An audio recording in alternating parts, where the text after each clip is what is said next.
Hello and welcome to SentencingStats.com. This is our weekly federal sentencing roundup. I am Mark Allenbaugh. I'm a little under the weather, so please forgive me.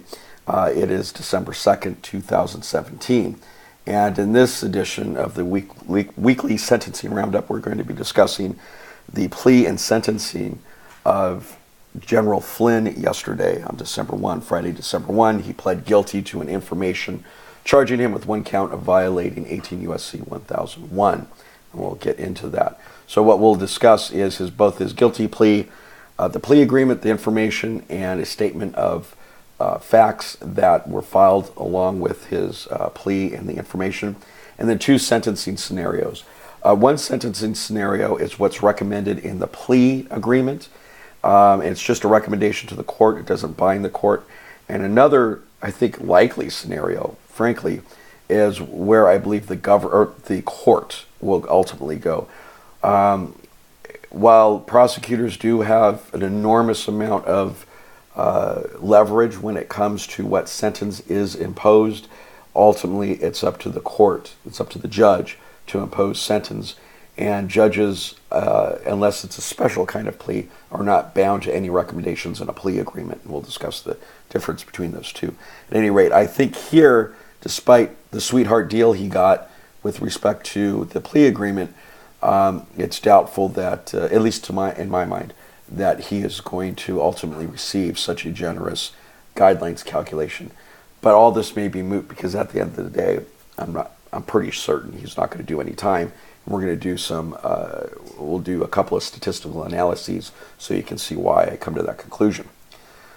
So first off, this is a first page of the information that was filed yesterday. An information is similar to an indictment. An indictment is issued by a grand jury, but an information is basically, like I said, it's like an indictment, but it doesn't come from a grand jury.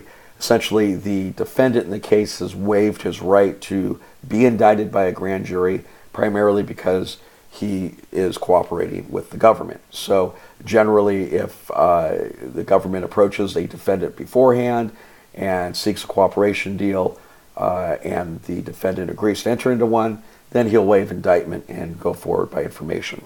So he's charged here with one count of making a false statement under 1001. That carries a 5-year statutory maximum penalty, as well as a $250,000 fine, maximum fine. He could be sentenced to as low as a term of probation and no fine. And we'll discuss what I think he'll end up getting. It's the case we can see here is assigned to Judge Contreras, and it's out of the District Court for the District of Columbia. And again, this is a federal case, of course. So along with the information was a plea agreement. And this is a written agreement between Flynn and his attorneys and the government, or specifically Special Counsel Mueller. And what the parties are going to recommend per this plea agreement to the court is that the guidelines are going to be calculated this way, basically very, very simple and very, very low.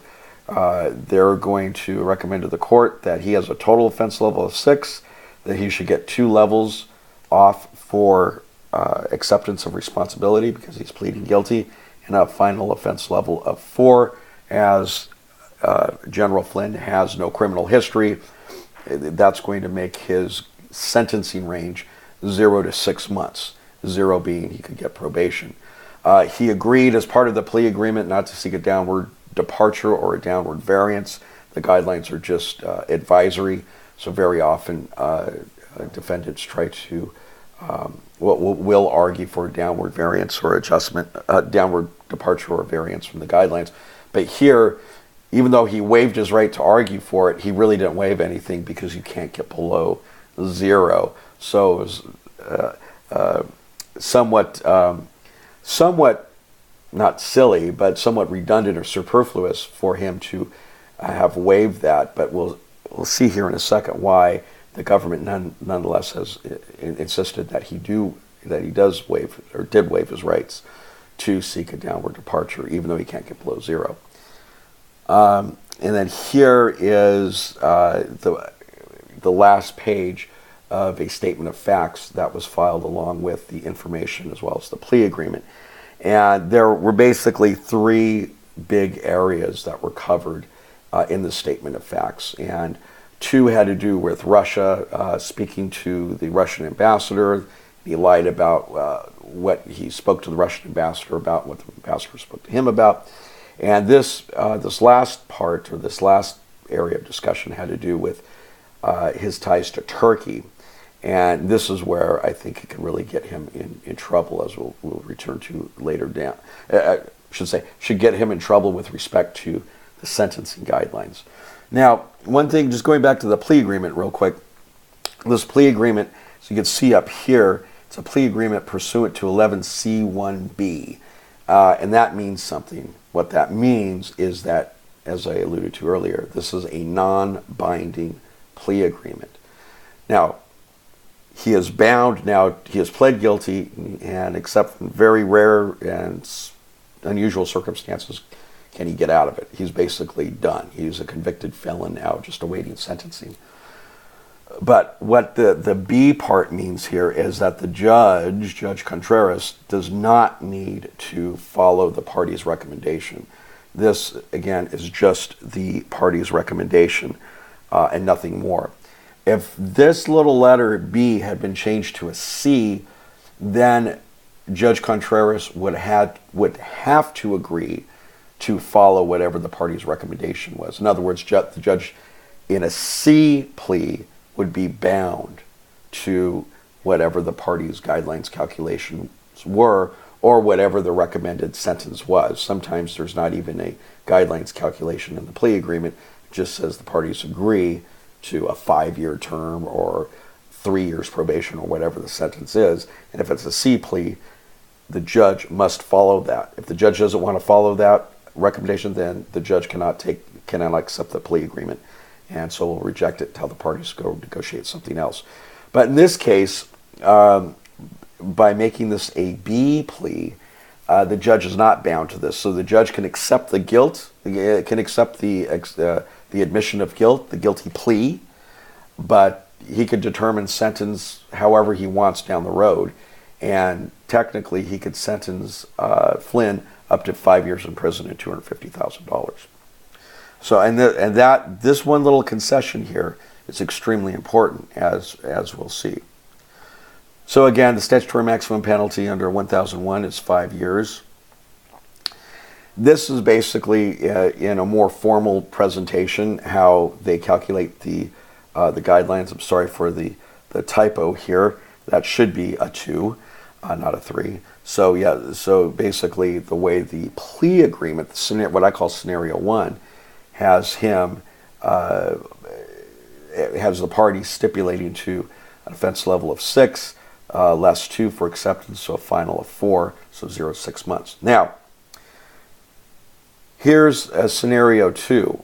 And again, as I've emphasized, Judge Contreras is not bound to the guidelines calculations set forth in the plea agreement. This is where either Judge Contreras or the probation officer assigned to the case when calculating the guideline range may ultimately go to. And the reason why I base this, or what I base this off of, is that statement of facts. Statement of facts is widely available, or the statement of offense, I should say. Statement of offense is widely available on the internet. If you haven't read it, I encourage you to do so you can see where I'm coming from here. But the way it's set out, it's very, very clear, and it offers a lot more information than the little 2-page information. It really provides a lot of information about what Flynn did. And it's very, very clear that he was engaged in not only obstructive activities in line. Well, basically that's what it was. Is the activities that he was charged with, the lie, was to cover up other potential crimes. And I won't get into those, what the substantive crimes are right now, but it's very clear that this was obstruction of justice. So and he was, of course, a public official at the time that he was engaged in lying to the FBI. He was interviewed in January of 2017, and he wasn't fired from his job until February, till a couple of weeks later. So at any rate, he under 2B1.1, the parties start there, and that's actually where you would start under the guidelines for a 1001 offense, it sends you over to 2B1.1. But there's a provision, what's called a cross-reference in 2B1.1, to essentially any other guideline that better fits the offense conduct. And that's really what Judge Contreras is going to be tasked with under the guidelines, because he has to make an independent assessment of how to apply the guidelines in this case. He can't just take the party's word for it. And the party's word is very, very, in my mind, inconsistent with how the facts of the case are set forth in that statement of offense. So that cross-reference says, use the guideline that better fits the offense conduct, and it's very clear that it's 2C1.1, and that covers fraud involving the deprivation of the intangible right to honest services of public officials. There's a reason, obviously, as you can see here, why the parties, and certainly General Flynn, would not want 2C1.1 to apply. The base offense level there for a public official is 14 as opposed to 6, so it's over twice as high as if he was just to use 2B1.1 alone. There's also a 4-level enhancement for high-level decision-making or a sensitive position. And as many commentators have said over the last couple of days, there's probably no more sensitive position in the federal government than the National Security Advisor to the President. So clearly he's going to get a 4 there too. And of course, obstruction of justice. I mean, that's what he was doing. The false statement was all about trying to obstruct justice, trying to obstruct an investigation into collusion between the Trump administration and Russia. So he'll get another 2 levels there. He'll get 3 levels off for acceptance of responsibility. Some of you might be wondering, well, why? You said 2 before. Why is it 3 now? If the offense level is greater than 16 before this adjustment is to apply, then you can get up to 3 levels off. So clearly here he would get 3 levels off for a final offense level of 17, which instead of 0 to 6 months, he's now looking at 24 to 30 months. Now, many of you may be saying that's still a very small sentence compared to the gravity of his offense conduct, and that may be, but the trade-off is the cooperation he's going to be providing to the government or to the special counsel as he continues this investigation. So here is just a quick summary. So for scenario 1, which is the plea agreement itself, this is where they end up on the calculation here, 0 to 6 months, and it really doesn't matter if he gets acceptance or not. It's kind of irrelevant because you can see here, anything less than 8, you're going to get 0 to 6 months if you're in criminal history category 1, and that's for people with little to no criminal history like General Flynn. But where I think he's going to end up, I think 50-50 chance, or maybe a little bit more than 50-50 chances, somewhere around here, or most likely here. So let's look at both scenarios. Let's turn over to our handy-dandy online tool at SentencingStats.com and see what we can expect. So I've already gone through and filled in a lot of the information here. So let's kind of just walk this through. Excuse me here. So we're going to fill in his name here on our case wizard. All the demographics for the client.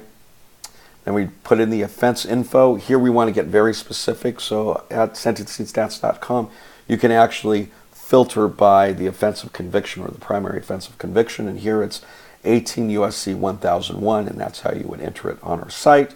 We also want to filter by the statutory maximum that's available, which is 60 months here or 5 years. And we're just interested in those sentences where somebody has pled guilty as opposed to gone to trial. If you're not interested in focusing just on pleas, you want to include trials in here, you could just turn the switch off. You can see this is going to recalculate up here, but there's really not a big difference between the pleas and the trials. It looks like there's only one person that went to trial, according to the records. By the way, this case summary, it covers all years from 2006 through 2016, or post-Booker. Many of you may know what that means, why that's relevant, post-Booker era. So it covers all the U.S. Sentencing Commission's data files 2006 through 2016, which encompasses over 850,000 defendants sentenced nationwide under the guidelines. So as we know, he's going to be sentenced under 2B1.1, although ultimately I think it's going to be 2C1.1. But here, just looking at scenario 1, we just select here the guideline, and its offense level we said was 4. He's in criminal history 1. And so finally we can go over here and select charts. Really the only chart that we're interested in right here is, well, what's the average sentence that somebody can get, or that people are getting. And let's look at a trend analysis, and we're just going to look nationwide. Looking into the circuit may not be all that interesting on a trend analysis because there's only 21 cases. So we're going to generate the report now, and here we can see that for what we selected here under 2B1.1, final offense level 4, criminal history 1, and again limited to those where the primary offense of conviction is a 1001 false statement offense. There were 1,177 cases. The average sentence was 2 months, and the median was probation. There was somebody, or some people did receive the maximum, which was 60 months or 5 years. These are irrelevant for our purposes right now, but we can see what the average fine was, which is about $1,500, just over $1,500. In the D.C. Circuit here, D.C. Circuit and District of Columbia, of course, they are basically the same. They encompass the same geographic region, and we can see that basically nobody in the the District of Columbia that had these characteristics, that, in other words, that were identically situated to General Flynn, assuming, of course, that Judge Contreras follows the plea agreement, received any time. Well, actually, a few people did. They received 3 months. And that was the maximum term of imprisonment, and the average fine was about $4,500. The maximum fine, by the way, that General Flynn is exposed to, at least under the maximum fine, as they said, by statute, is $250,000. But the maximum guidelines fine, which is just advisory, he could still get a $250,000 fine, is $9,500, $9,500. My guess is, though, given the amount of money that General Flynn made in his work with the government of Turkey, it's going to be more than $9,500, but probably far less than $250,000. Okay, so that's that basic. Oh, so let's go down here. Let's look at the trend analysis. So this shows us the average sentences since 2006. Again, for this specific group of offenders, we can see back in 2006, it started off, it was about 2 months, and it's kind of up and down, but up and down is not much. It just varies by a few months, and that's to be expected. So, but there's been, a slight increase. So last year, nationwide, the average sentence was 3 months. Still, 3 months is 3 months. It's far less than what many federal offenders get, but it's still, for somebody like General Flynn, can be a substantial sentence. This does not take into account, though, or it's not filtered by those who cooperated with the government. It includes those who cooperated and did not cooperate with the government. So because of Flynn's cooperation, he's not going to get a downward departure or variance if, again, his final offense level is 4, because he can't.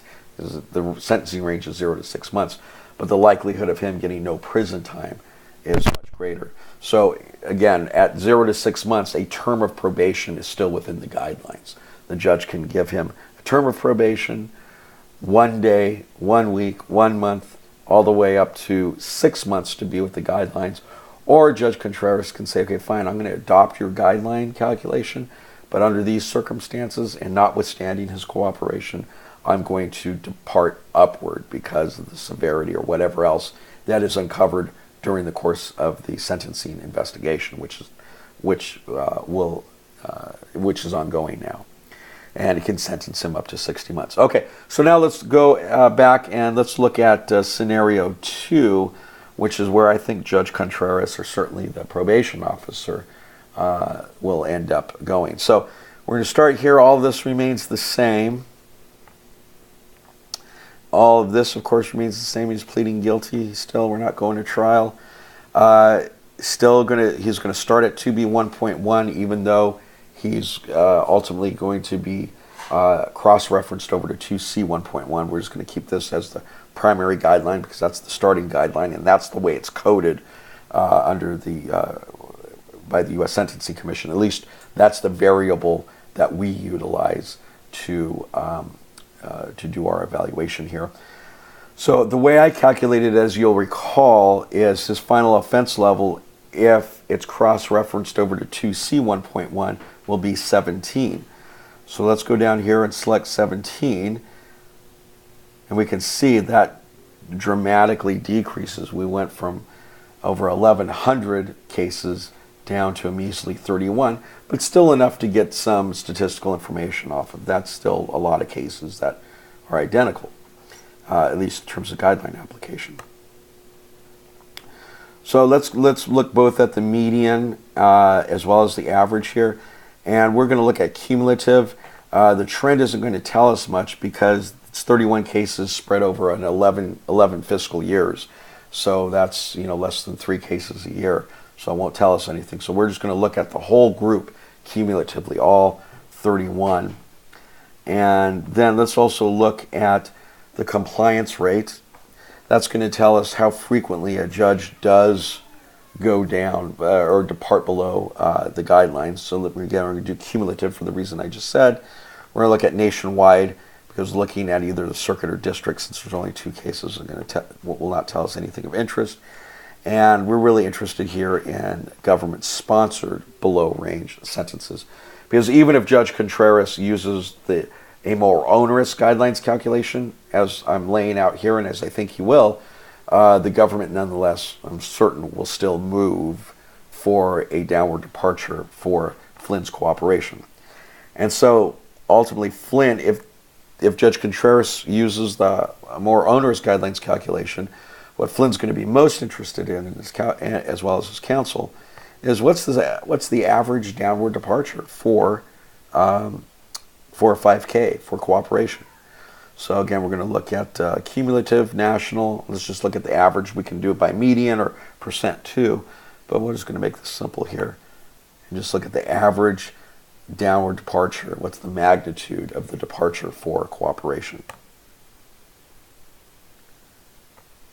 Oops, I must have missed something here. Okay, so here is the output for scenario 2. Again, there's 31 cases. The average sentence went up from 2 months to 9 months. The median sentence went from probation to 5 months. And the maximum sentence here for this group of individuals, interestingly enough, was only 30 months. As opposed to the statutory maximum of 60 months. So that's very interesting. So although that the guidelines are higher, nobody got the statutory maximum at this level. Although now this is meaningful, 87% got below guidelines, below 24 months. Okay, so now this is just a visual depiction. It's a big block because again we selected cumulative, so 5 months is the cumulative sentence.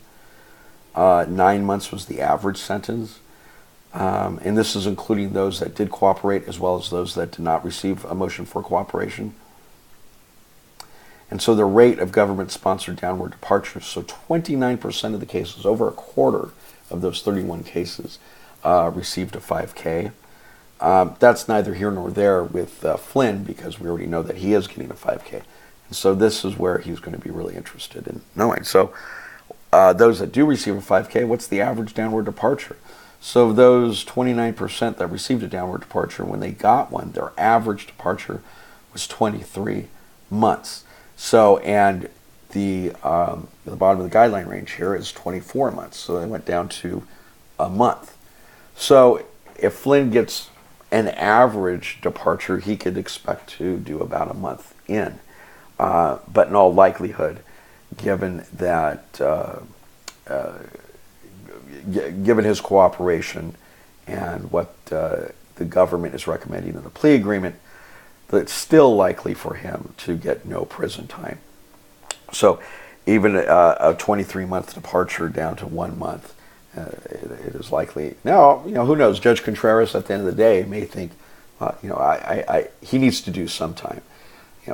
Given that he was the national security advisor lying to FBI officials, that is very serious. So I have to have him do some modest amount of incarceration. So he very well may end up doing a month or so, but nothing significant. Certainly not a term of years. One can expect. Now, all of this is to say we don't know everything that eventually be uncovered. I didn't mention this at the beginning, but it is very important not to assume that either the information or the statement of facts or the statement of the offense articulate and set forth all of General Flynn's offense conduct. They never do. They never do. So we can assume that there's a lot more out there that we don't know. All of that eventually will be disclosed to Judge Contreras when he ultimately makes his sentencing decision. But again, just to summarize, from what I have seen, from what I've read, from what's publicly available, despite the fact that this was the best plea agreement that Flynn could, next to the best plea agreement that Flynn could possibly get, I seriously doubt that Judge Contreras is going to follow that very, very favorable and really too generous of a guideline calculation. It's almost silly, frankly, and I'm surprised that Mueller had agreed to that. Now, I say it's the second best or almost the best plea agreement because the best would have been if they'd made that a C plea. And my guess is the reason why they didn't make it a C plea is that they know that Contreras would not have accepted the plea agreement. So they just wanted to get him in and plead him out. And that was the compromise. I'm sure his attorneys asked and lobbied Mueller, make it a C plea so we can lock the judge in. And so that way, Flynn can't get more than 6 months. Or, make it a C plea and a recommendation for probation. That would have been the best of all possible worlds.